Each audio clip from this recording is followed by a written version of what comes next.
one thing I want you guys to start doing is, I know you guys are spending a lot of time watching normal news, Netflix, and I have children too, so I go hours and hours watching cartoons with them, just hanging out. But yesterday I made a very, very small tweak, and I ran a little test on my 4-year-old daughter, and I started to put things that were more educational, and I started to develop a structure behind it. And to my surprise, she started to learn very, very rapidly. And I asked myself, man, do I need to be focused a little bit more on what I'm having my family and people around me listen to? And I said, absolutely. So at night, typically I do affirmations. I'm saying I'm healthy, I'm positive, all the positive stuff, right? And yesterday I made a decision to listen to some motivational speeches. So I wanted you guys to try that out. Try out some motivation speeches at nighttime and just play them in the background. It's going to be kind of annoying because if your significant other is not ready, they're going to think it's annoying, like, shut it up, I can't listen. But what I've learned is that you're going to wake up in the morning, you're going to be super positive about things. So I think it's your setup game at nighttime is going to help how you wake up in the morning. So just give it a try. If you don't like it, it's not a big deal. It just worked out for me. And when I did it, I woke up in the morning thinking, man, I'm so refreshed. I'm ready to go. Like, who do we have to attack today? What person and that's what I said this morning. I said, Jesse, you need to follow up more on these people because everybody wants to do business. We just got to make sure that they're using us, right? We just got to make sure that when we're out there, we're the ones that are generating. So number one, I want to get you guys to get into the mindset of building a business. I know I'm here. I know I'm your broker. But the reality of stuff, it would be unwise for me to think that you guys are not going to develop into solid individuals. Does that make sense? So I want you guys to learn how to really, really manage your business, because at the end of the day, you guys are developing yourself. That's the reason why you show up every single day. That's the reason why you get dressed up. That's the reason why you're motivated, because you know there's some truth to the success that real estate brings, right? So I want you guys to switch that gear in your mind, and I want you to think about real estate and your career as a business. We do that just so that we can have a clear understanding of what we're going to be discussing. So I want you guys to write down passion. You know what makes me passionate? It makes me passionate to know that I can provide the best I could potentially bring to the table for my family. I'm passionate about that. I'm passionate about taking a customer into a home, the customer falls in love with it, the process of they submit an offer, the process of they get really nervous about the offer, the process about them finally getting the offer accepted, the process of them understanding their closing costs. And I can go on and on because you guys are going to learn this. But the process, I love that. I'm passionate about that process because it's all a perfect storm. And then once you just close it, you're like, wow, they're going to create memories for a very, very long time in this home. And people make very, very emotional decisions. So ask yourself, what are you passionate about? Write that down. Passion is very important. When you do something you truly love, passion is very easy to develop. And this is for the training that I provide for everybody else, even the people that are not sitting in this room. If you're not passionate about something and you're second guessing it, there's probably something wrong with your mindset. So we got to clear that up. I lack passion a lot of the times, but I constantly slap myself out of it. What are my issues with passion is I'm driving to the office and automatically my brain is thinking, damn, Jesse, you got to do another sale today in order for you to stay at that level. That's me losing passion because I'm thinking about all the negative stuff. So what I do, slap myself back into reality and understand my why. So I want you guys to stay motivated and really, really start to love the concept of real estate. Like, think real estate, Alex, breathe real estate. Everything is real estate. Does that make any sense? The reality is, why did I jump into real estate? I jumped into real estate because I figured that most millionaires, even billionaires, their first financial investment was real estate. So I'm thinking to myself, it's not rocket science. It's something that we just have to develop and train every single day. And we do it by developing a passion. It's not hard to find motivation if you can develop the passion first. So do you need motivation to keep doing this? Ask yourself that question. If you do need motivation, then you need to work on your passion. Does that make any sense? You guys need to make sure you're passionate about it. Like, if you're starting to show up sluggish, like, here we go again, then you're lacking some passion. Number two, I want you to write down, always have your long-term and short-term goals. I have goals for 30 days, But at the same time, I have goals for 5 years. I have goals for 10 years.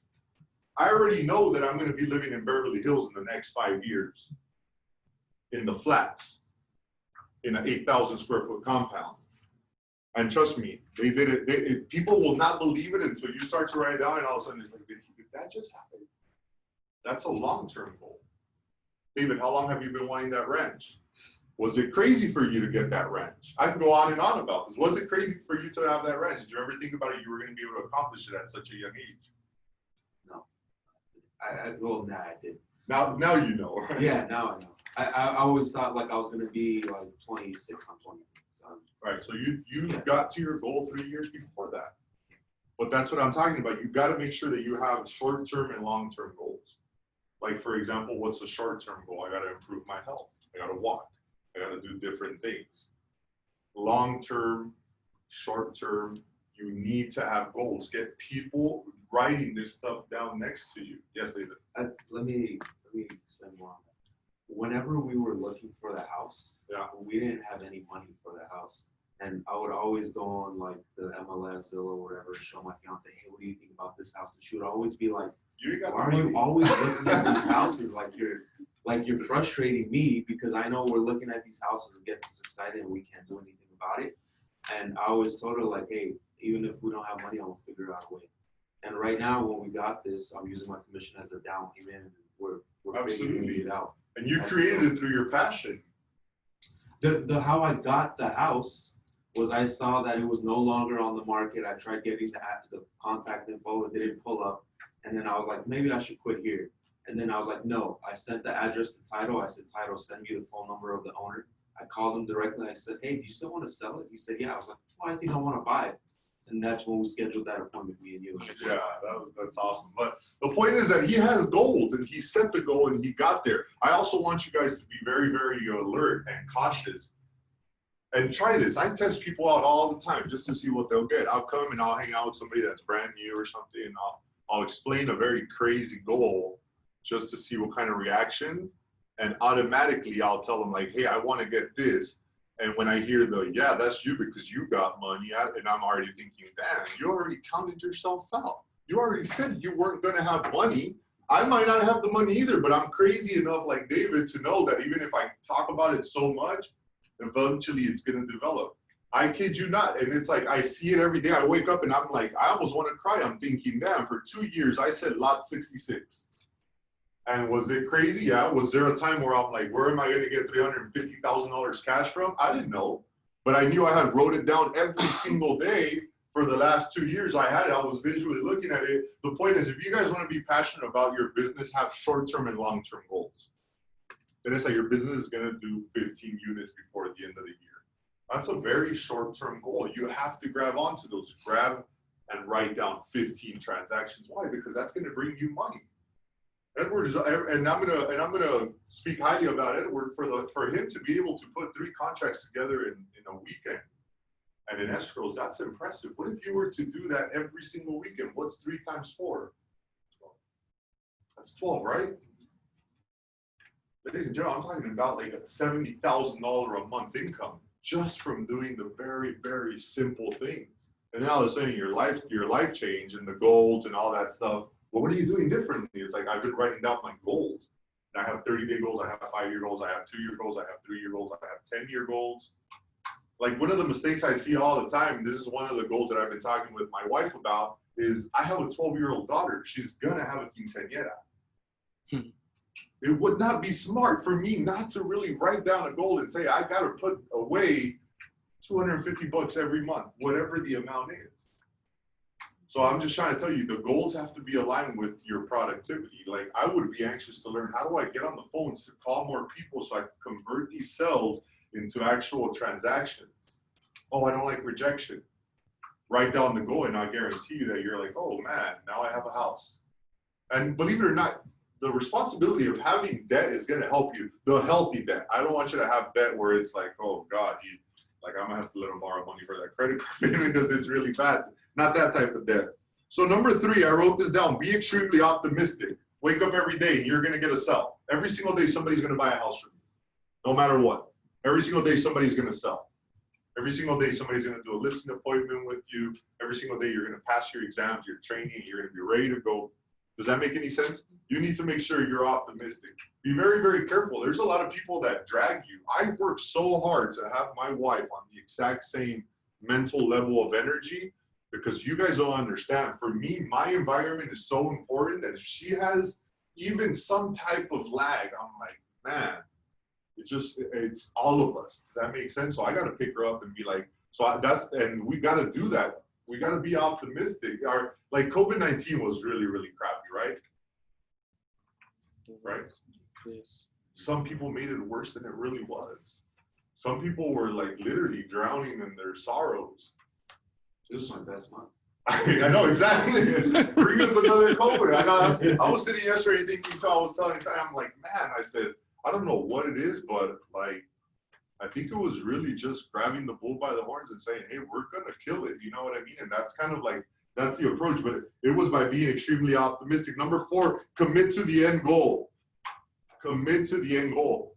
36 days ago, I started on a weight loss journey to rediscover what health habits I had and what health habits I had to improve. I cannot believe that my body rewarded me by losing 27 pounds in 34 days just by eating the right things. I cannot believe that. I'm like tripping out. It's like, is that easy? And you know what? Now I go back day 1 when I first started and I started the fuels and all that stuff. I was like, how am I going to make it 30 days? Like, I already want to go eat Jack in the Box, and I don't even eat Jack in the Box. Like, I wanted to go have everything. I hate McDonald's, and I'm like, oh, swing by for like something, man, a cheeseburger. I'll take that, the dollar menu. And I wanted to give up. I was all like, man, I want to give up. And now that I go back and I'm like 37 days this morning, I committed to the end result, which is the goal. I feel perfect. I feel fine. Nothing went wrong. It's just that we're so used to, and this is not your fault, guys. For people that are watching online, this is not your fault. This is something that was culturally put into your mind. Like, you look at your parents and how many times they started and stopped stuff. I'm like, man, that could have been millionaires by now, but you kept stopping. You know what I'm saying? Like, we could have kept going. The point is that commit to the end goal, and you guys are gonna have the best results, guys. The 90% of the real estate people are now in summer mood, and I see them because I'm paying attention. They've drank so much on Sunday that they can't even show up on Monday morning. They're already so happy. And I'm over here like super sober, ready just to take over. Like, come on, who's sleeping right now? Because I'm going to go get it. And that's the mentality you guys need to have. But commit to the end result. We're not going to celebrate our wins. We're going to celebrate what? Our championships. Too many people celebrate those wins very early. They get used to winning and they never get a championship. David, that house you're getting, that's a championship. We'll celebrate that. We'll do what everybody else wants to do. But don't get used to celebrate. I see people selling homes and I'm like, that's cool. That's a very small win. Let's go get those championships. Does that make sense? People get used to celebrating too many wins and all of a sudden it's like, where's your championship? I know, like Reggie Miller, if you guys know the NBA, like, yeah, so many wins, never got a championship. You know what I'm saying? And I could go on. There's a lot of people like that. You don't want to be that person that didn't get a championship. You're going to know him for that. Oh, okay, cool career, good. He was good shooting average, but no championship. We need championships. You know what I mean? And your championships are very easy to determine. Write down your goal. If your income goal is $150,000, we get those $150,000. That's a championship. Does that make any sense? How do we go for a 3-peat on that? How do we do it? I just want you guys to get into the mindset of understanding that there's a commitment that needs to be made to the end goal. And if you don't commit to the end goal, you're not going to get the results that you want. Number 5, surround yourself with like-minded people. Another issue that I had, and I'm sorry if you guys are watching, is that there was a gentleman at this gathering and he wouldn't shut up. He wasn't like-minded. I was getting irritated so easily. Because I already knew I didn't want to be in that environment of, like, you know, when people start drinking, their opinions start to come out, and all of a sudden I'm there like super sober, just like, hey, come on, man, we got to go through this. And that's why I wrote down this today. You guys need to make sure you guys are around like-minded people. It's going to be very easy to hang around people that are going to attract you to the wrong thing. The point is that you guys need to be around people that are going to lift you up. If you're sitting at a table where you're the smartest person in the room, there's probably an issue. I'm sure you guys have heard this. So try to step up your game to something that's going to be a little bit more robust for you. So number 6 is the most important to me because you guys know that I'm all about my family. I want to provide for them A1 experiences at all times. I want them to experience the best thing in life.